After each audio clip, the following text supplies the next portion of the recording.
Bonjour à tous et bienvenue dans cette chronique économique. Alors qui dit économie, dit économiste.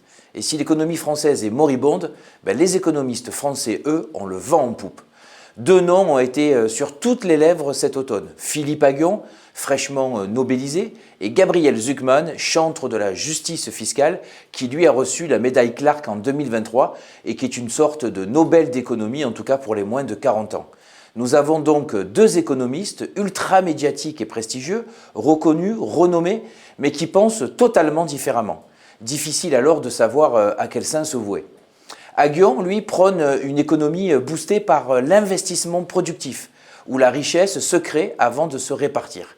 Il met en garde contre une fiscalité trop lourde, notamment la fameuse taxe Zucman sur les grandes fortunes qu'il juge très risquée. Une telle mesure, appliquée sans concertation internationale, pourrait, selon lui, effrayer les investisseurs, pousser les entrepreneurs à l'exil et transformer la France en une prison fiscale. Pour la CFTC, ce scénario est trop catastrophique. Toutefois, nous ne nions pas certains dangers pour l'emploi, car une économie affaiblie serait synonyme, bien évidemment, de précarité pour les travailleurs. En reprenant Schumpeter et sa théorie de la destruction créatrice, Philippe Aghion place l'innovation au cœur de la croissance. Ce concept, qui nous séduit par son potentiel concret, crée des secteurs nouveaux, des emplois qualifiés et les formations qui vont avec, des conditions de travail améliorées, que ce soit pour les cadres, les ouvriers ou encore les employés.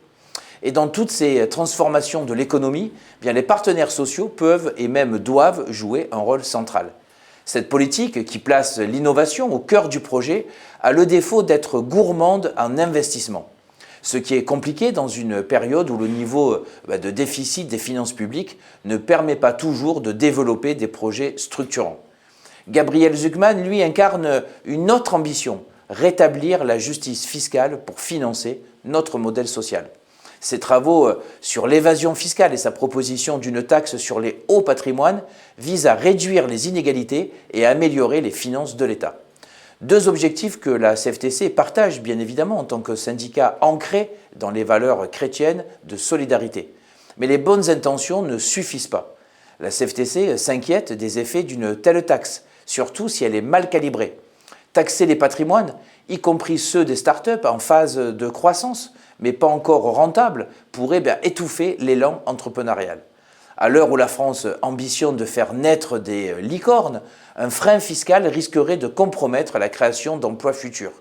Pour la CFTC, l'approche Zucman est trop liée à l'immédiateté. Elle menace la dynamique même qui génère la richesse en confondant l'intérêt général, c'est-à-dire les finances d'aujourd'hui, et le bien commun, qui est la richesse de demain. La CFTC n'est donc ni un apôtre de Zucman, ni en mission pour Aghion. Nous plaidons pour une vision qui allie efficacité économique et justice sociale, en misant sur l'innovation et le dialogue plutôt que sur une fiscalité punitive. Pour nous, la pérennité des entreprises est la condition sine qua non d'emplois de qualité et d'avancées sociales négociées. Sans création de richesse, il n'y a pas de redistribution durable.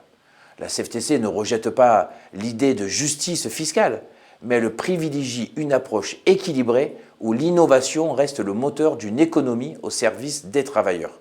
Un choix pour nous pragmatique, pour un avenir où croissance et solidarité vont de pair. Merci de m'avoir écouté et à très bientôt pour une nouvelle chronique.